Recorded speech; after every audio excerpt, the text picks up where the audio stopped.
ಇರುತ್ತೆ ಅಂತ ಹೇಳಿದ್ರಿ. ಕೆಲವರು ಅನ್ಕೋತಿರ್ತಾರೆ ಒಳ್ಳೆ ಕೆಲಸ ಏನಾದರೂ ಮಾಡಬೇಕಾಗಿರ ಅದೆಲ್ಲ ಯೋಚನೆ ಮಾಡ್ತಿರ್ತಾರೆ. ಅವ್ರಿಗೆ ಹೇಗಿರುತ್ತೆ ಅಂತ. ಒಳ್ಳೆ ಕೆಲಸ ಮಾಡೋದು ಒಳ್ಳೆ ಕೆಲಸನೂ ಏನಾದ್ರು ಮಾಡಬಹುದು. ಗುಡ್ ಡಿಸಿಷನ್ ತಗೊಳ್ಳೋದಾಗಿರ್ಬೋದು ಮೇನ್. ಯಾಕಂದ್ರೆ 2.5 ದಿನ ಇರುತ್ತೆ ಅಂದ್ರೆ ಚಂದ್ರ ಚೇಂಜ್ ಆಗೋದಿಲ್ಲ. ಯಾವುದೇ ಒಂದು ರಾಶಿಗೆ ಏನಾದರೂ ಒಂದು ರಿಸಲ್ಟ್ ಇದೆ ಅಂತಂದ್ರೆ ಕೆಟ್ಟದಿದ್ರೆ 2.5 ದಿನ ಕ್ಯಾರಿ ಆಗುತ್ತೆ. ಒಳ್ಳೆ ರಿಸಲ್ಟ್ ಇದ್ರೂ 2.5 ದಿನ ಕ್ಯಾರಿ ಆಗುತ್ತೆ. ಈ 2.5 ದಿನ ದುಡ್ಡು ಕಾಸೆಲ್ಲ ತುಂಬ ಚೆನ್ನಾಗಿ ಬರುತ್ತೆ. ಹೇಳಿದ್ನಲ್ಲ, ಎಂಜಾಯ್ ಮಾಡ್ತಾರೆ ಅಂತ ಹೇಳಿದೆ. ಟ್ರಿಪ್ ಹೋಗೋದು, ಎಂಜಾಯ್ ಮಾಡೋದು, ಈ ಥರ ಎಲ್ಲ ನಡೆಯುತ್ತೆ ಕನ್ಯಾ ರಾಶಿಯವ್ರಿಗೆ. ಕನ್ಯಾ ರಾಶಿಯವ್ರಿಗೆ ಒಟ್ಟಾರೆ ಸೂಪರ್ ಅಂತ ಹೇಳ್ಬೋದು. ಜೊತೆಗೆ ನೋಡಿ, ಸೂರ್ಯ ಮತ್ತು ಶುಕ್ರನು 2ನೇ ಮನೇಲಿರೋದ್ರಿಂದ ಎಲ್ಲೋ ಒಂದು ಕಡೆ, ಯಾಕಂದರೆ ಕನ್ಯಾ ರಾಶಿಗೆ ಸೂರ್ಯ ಬಂದು 12ನೇ ಮನೆಯವನಾಗಿರ್ತಾನೆ. ಶುಕ್ರ ಬಂದು ಸ್ವಸ್ಥಾನದಲ್ಲಿ ಧನಸ್ಥಾನದಲ್ಲೇ ಇರೋದ್ರಿಂದ ಈ ಗೌರ್ಮೆಂಟ್ ಕೆಲಸದಲ್ಲಿ ಯಾರಿರ್ತಾರೆ ಅವ್ರಿಗೆ ಏನಾದರೂ ಅಮೌಂಟ್ ಬಂದಿರುತ್ತೆ, ಅದೆಲ್ಲ ಕೆಲವೊಂದು ಕಡೆ ರಿಲೀಸ್ ಆಗಿರಲ್ಲ, ಅದೆಲ್ಲ ರಿಲೀಸ್ ಆಗೋದಾಗಿರುತ್ತೆ. ಅಥವಾ ಫಂಡ್ ಏನಾದರೂ ಇದ್ದರೆ ಅದು ಕೂಡ ರಿಲೀಸ್ ಆಗೋದು. ಯಾವುದಾದ್ರೂ ಅಮೌಂಟು ಸ್ಟಕ್ ಆಗಿದ್ದರೆ, ಸರ್ಕಾರದಿಂದ ಬರೋವಂಥ ಅಮೌಂಟು ಸ್ಟಕ್ ಆಗಿದ್ದರೆ ಅದು ಕೂಡ ಇವ್ರ ಕೈ ಸೇರೋ ಅಂಥದ್ದಾಗಿರುತ್ತೆ. ಅಥವಾ ಅದನ್ನು ಲಾಭಕ್ಕೆ ಎಲ್ಲಾದರೂ ಒಂದು ಕಡೆ ಹೂಡಿಕೆ ಮಾಡೋದಾಗಿರುತ್ತೆ. ಇದೆಲ್ಲ ಕೂಡ ಆಗುತ್ತೆ. ಏನೇ ಆದರೂ ಲಾಭದಲ್ಲಿರ್ತಾರೆ ಕನ್ಯಾ ರಾಶಿಯವರು. ಮೇಡಮ್, ಕನ್ಯಾ ರಾಶಿಯವರು 2 ದಿನ ಲಾಭದಲ್ಲಿ ಇರ್ತಾರೆ ಅಂತ. ಹೌದು ಹೌದು. ಕಾಲರ್ ಇದ್ದಾರೆ ಒಬ್ರು, ಮಾತಾಡೋಣ. ಹಲೋ. ಹಲೋ, ನಮಸ್ತೆ ಮೇಡಮ್. ಸರ್ ನಮಸ್ತೆ. ಏನು ಹೆಸರು, ಎಲ್ಲಿಂದ ಕರೆ ಮಾಡ್ತಾ ಇದ್ದೀರಾ? ನಾವು ವಿಜಯಪುರದಿಂದ ಮಾಡೋದು ಮೇಡಮ್. ಓಕೆ, ಯಾರ ಬಗ್ಗೆ ಕೇಳಬೇಕಿತ್ತು? ಇದೆಲ್ಲ ಮನೆತನ ಬಗ್ಗೆ ಕೇಳಬೇಕಾಗಿತ್ತು ಮೇಡಮ್. ಕೇಳಿಸ್ಲಿಲ್ಲ. ನಮ್ಮ ಮನೆ ಬಗ್ಗೆ ಕೇಳಬೇಕಾಗಿತ್ತು ಮೇಡಮ್. ಓಕೆ, ಡೇಟ್ ಆಫ್ ಬರ್ತ್ ಹೇಳಿ ನಿಮ್ಮದು. 3/3 ಹಾಂ, 3/3 ಓಕೆ. 1984. 84. ಓಕೆ, ಹುಟ್ಟಿದ ಸಮಯ? ಬೆಳಗ್ಗೆ 8:15 ಮೇಡಮ್. ಓಕೆ ಸರ್, ಮಾತಾಡಿ. ಮೇಡಮ್ ಇದ್ದಾರೆ. ನಮಸ್ತೆ ಸರ್. ನಮಸ್ತೆ ಮೇಡಮ್. ಸರ್, ಏನು ಸರ್ ಪ್ರಶ್ನೆ ನಿಮ್ಮದು?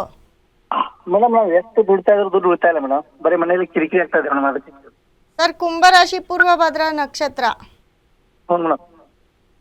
ಏನು ಕೆಲಸ ಮಾಡ್ತಾ ಇದ್ದೀರಾ ನೀವು? ನಾವು ಫ್ರಾಜನ್ ಸ್ಟೋರ್ ವರ್ಕ್ ಮಾಡ್ತೀವಿ ಮೇಡಮ್.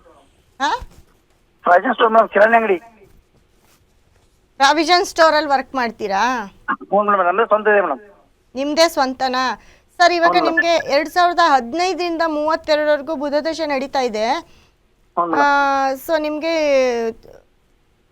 ಟೈಮು ಅಂತ ಏನು ಚೆನ್ನಾಗಿಲ್ಲ. 12ನೇ ಮನೇಲಿದ್ದಾನೆ, ವ್ಯಯಸ್ಥಾನದಲ್ಲಿದ್ದಾನೆ ಬುಧ. ನಾವು ಎಲ್ಲಿವರೆಗೆ ಟೈಮ್ ಚೆನ್ನಾಗಿಲ್ಲ ಮೇಡಮ್? 2032. 2032 ಇರುತ್ತೆ ಮೇಡಮ್. ಹೌದು, 2032ವರೆಗೂ ಟೈಮ್ ಚೆನ್ನಾಗಿಲ್ಲ. ಯಾಕಂದರೆ ನಿಮ್ಮ ಲಗ್ನ ಬಂದು ಮೀನ ಲಗ್ನ ಆಗಿರುತ್ತೆ. ಹಾಗಾಗಿ ಕುಂಭ ರಾಶಿಯಲ್ಲಿ ಬುಧ ಮತ್ತು ಸೂರ್ಯ ಚಂದ್ರ ಇರ್ತಾರೆ. ಅದಕ್ಕೆ ಏನು ಮಾಡಬೇಕು ನಾವು?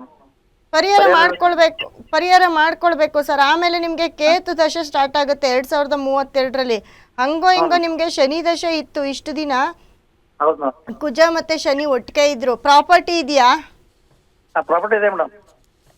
96 to 2015 ಪರವಾಗಿಲ್ಲ ಅಂತ ಹೇಳ್ಬೋದು. ಬಟ್ 15ಇಂದ ಅಂತ ಏನು ಚೆನ್ನಾಗಿಲ್ಲ. ಅಲ್ಲಿ ಬರುತ್ತೆ, ಅಲ್ಲಿ ಹೋಗುತ್ತೆ, ಅಲ್ಲಿ ಬರುತ್ತೆ, ಅಲ್ಲಿ ಹೋಗುತ್ತೆ. ಹೌದು ಮೇಡಮ್, ಬರೋದು ಹೋಗೋದು ಅಷ್ಟೇ ಮಾಡ್ತದೆ ಮೇಡಮ್.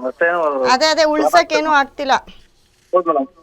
ನಿಮಗೆ ನೋಡಿ, ನಿಮಗೆ ತುಂಬ ಇವಾಗ ಈ ಟೈಮು ಕೆಟ್ಟಿದೆ. ನಿಮಗೆ ನಡೀತಾ ಇರೋ ಟೈಮು ಕೆಟ್ಟಿದೆ. ನಿಮ್ಗೆ ತುಂಬ ಚೆನ್ನಾಗಿರೋ ಟೈಮು ಅಂತಂದರೆ ಸ್ವಲ್ಪ ಟೈಮ್ ತಗೊಳುತ್ತೆ.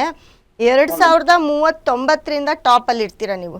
2039 ನಿಮ್ಮದೇ ಟೈಮ್ ಅಂದ್ಕೊಳ್ಳಿ. ಅಲ್ಲಿವರೆಗೂ ಸೈಕಲ್ಲು ಸರ್ಕಸ್ಸು ಮಾಡಲೇಬೇಕಾಗತ್ತೆ. ನೀವು ಇದಕ್ಕೆ ಪರಿಹಾರ ಮಾಡ್ಕೋಬೇಕು ಸರ್. ಹೇಳಿ ಮೇಡಮ್, ಏನು ಮಾಡ್ತೀವಿ? ಪರಿಹಾರ ಅಂದರೆ ನಿಮಗೆ ಯಾವ ಗ್ರಹ ಕೆಟ್ಟಿದೆ ಅದನ್ನು ಆ್ಯಕ್ಟಿವೇಟ್ ಮಾಡ್ಕೊಳ್ಬೇಕಾಗತ್ತೆ. ಮತ್ತು ನೋಡಿ, ನೀವು ನಿಮ್ಮ ಲಗ್ನ ಬಂದು ಮೀನ ಲಗ್ನ ಆಗಿರೋದ್ರಿಂದ ನಿಮ್ಮ ಲಗ್ನಾಧಿಪತಿ ಗುರು ಕೂಡ ನಿಮಗೆ ಚೆನ್ನಾಗಿದ್ದಾರೆ. ನೀವು ನಿಮ್ಮ ಅಂಗಡಿಯಲ್ಲಿ ದಕ್ಷಿಣಾಮೂರ್ತಿದು ಒಂದು ಫೋಟೋ ಹಾಕ್ಕೊಳ್ಳಿ, ಗುರುಗಳದ್ದು, ಆಯಿತಾ? ಅದನ್ನು ಒಂದು ಫೋಟೋ ಹಾಕ್ಕೊಳ್ಳಿ. ಮತ್ತು ನೀವು ಕುತ್ಕೊಳ್ಳೋ ಜಾಗದಲ್ಲಿ ಅಥವಾ ನೀವು ಏನು ನಿಮ್ಮ ಅಂಗಡಿದು ಟ್ರೆಷರು ಅಂದರೆ ಕ್ಯಾಶ್ ಬಾಕ್ಸ್ ಇರುತ್ತೆ, ಅಲ್ಲಿ ನಮ್ಮಲ್ಲಿ ಒಂದು ಫೈನಾನ್ಸ್ ಸ್ಟೋನ್ ಬರುತ್ತೆ. ಆ ಫೈನಾನ್ಸ್ ಸ್ಟೋನನ್ನು ಅದ್ರ ಮೇಲೆ ಇಟ್ಕೊಳ್ಳಿ. ಅಂದರೆ ನಿಮ್ಮ ಟ್ರೆಷರ್ ಮೇಲೆ ಇಟ್ಕೊಳ್ಳಿ. ಆ ಫೈನಾನ್ಸ್ ಸ್ಟೋನ್ಗೆ ನಮ್ಮ ಸ್ಕ್ರೀನ್ ಮೇಲೆ ಹೋಗ್ತಿರೋ ನಂಬರ್ಗೆ ಕರೆ ಮಾಡಿ ಬುಕ್ ಮಾಡ್ಕೊಳ್ಳಿ. ನಾವು ಆನ್ಲೈನ್ ಮುಖಾಂತರ ಕಳಿಸ್ಕೊಡ್ತೀವಿ. ಮತ್ತು ಬುಧನನ್ನು ಆಕ್ಟಿವೇಟ್ ಮಾಡ್ಕೊಳ್ಬೇಕಾಗತ್ತೆ. ನೀವು ಒಂದು ಪಚ್ಚೆ ಹಾಕೋದು, ಇಲ್ಲ ಗ್ರೀನು, ಬುಧನ್ಗೆ ಸಂಬಂಧಪಟ್ಟಂಥ ಒಂದು ಸ್ಟೋನ್ನ ನಿಮ್ಮ ಬೆಡ್ರೂಮಲ್ಲಿ ಇಟ್ಕೊಳ್ಳೋದು. ಯಾಕಂದರೆ 32ವರೆಗೂ ಕೂಡ ನಿಮಗೆ ಬುಧ ದಶೆ ನಡೀತಾ ಇರೋದ್ರಿಂದ ಆ ಒಂದು ಸ್ಟೋನನ್ನು ನಿಮ್ಮ ಮನೇಲಿ ಯಾವುದಾದ್ರೂ ಒಂದು ಜಾಗದಲ್ಲಿ ಇಟ್ಕೊಂಡ್ರೆ ಡೈಲಿ ಒಂದು ಸತಿ ಟಚ್ ಮಾಡ್ತಿದ್ರೆ ನಿಮ್ಗೆ ಒಳ್ಳೇದಾಗತ್ತೆ.